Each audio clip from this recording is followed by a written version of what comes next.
Hey everyone, it's Memorial Day 2021, second video I'm doing today. Some of you are aware that recently I posted a couple of short 40-second videos was a woman who was involved in a drunk driving hit and run. I didn't put any information on those videos. Her name is Rachel Joy Gagliano. I had to go to court last Monday and testify against her, so I didn't see the need to, expand on what and why. I was just putting those and making them available to the DA's office. I had previously made them available to Sand City PD on the night that the altercation, or the incident, I should say, occurred.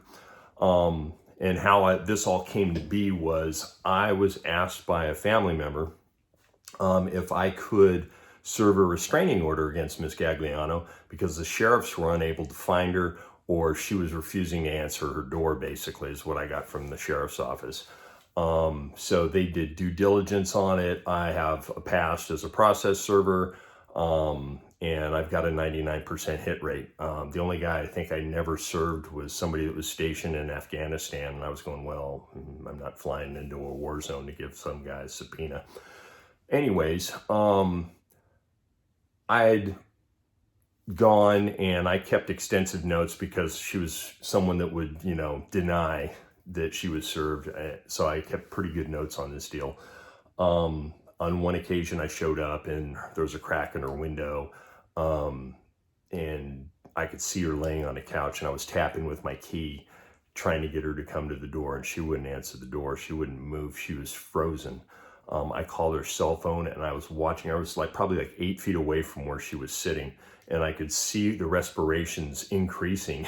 It was pretty funny. It's like, just watch the person and see what happens when you dial their number.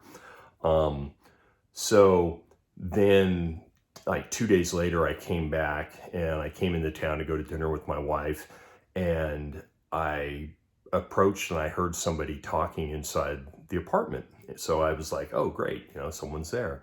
And then the minute I knocked on the door, it got dead quiet. Not a sound, not a peep, nothing.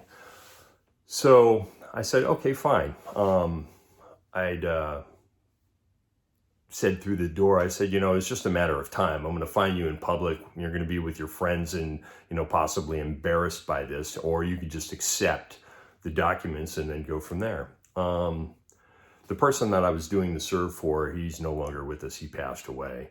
But I came back, say, an hour and a half later after eating dinner, and I noticed that this woman's van had moved. That's the van that you see in the video clips that I took. And I saw it moving around the back of the property, and it rammed into a building. It hit a bollard. It was probably like a 10-inch, concrete sleeved bollard protecting a fire riser on a garage structure. So anyways, I jumped out of the car. I had the serve in my hand. I went up. I said, Rachel Joy Gagliano, and she's like, yeah. And I said, you've been legally served.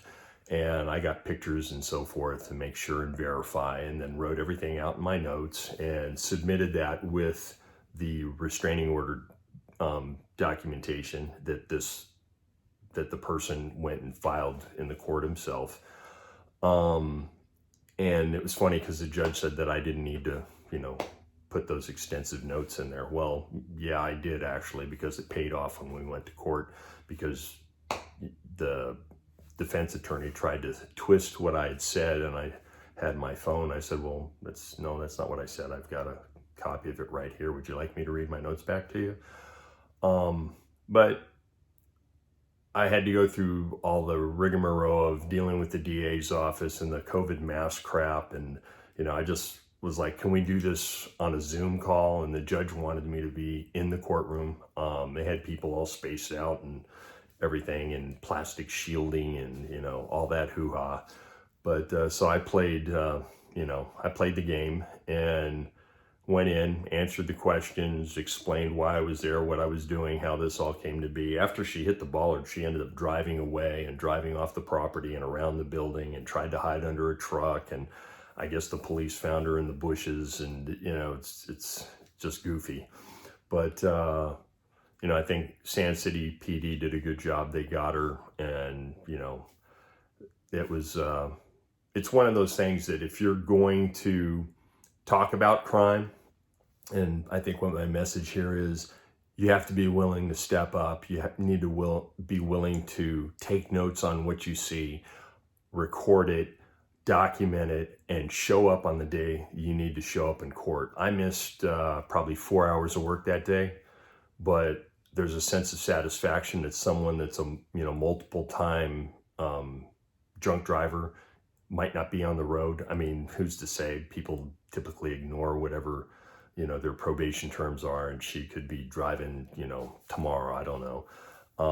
I haven't seen that she's been sentenced yet, so I don't know what's going on there. I'll follow up on it, but it was kind of a good feeling when the assistant DA of Monterey County calls me up and leaves a message on my phone while I'm working and says, just wanted to thank you for showing up and being a witness, and we got a conviction. The jury came back, and she's been charged with drunk driving and hit and run.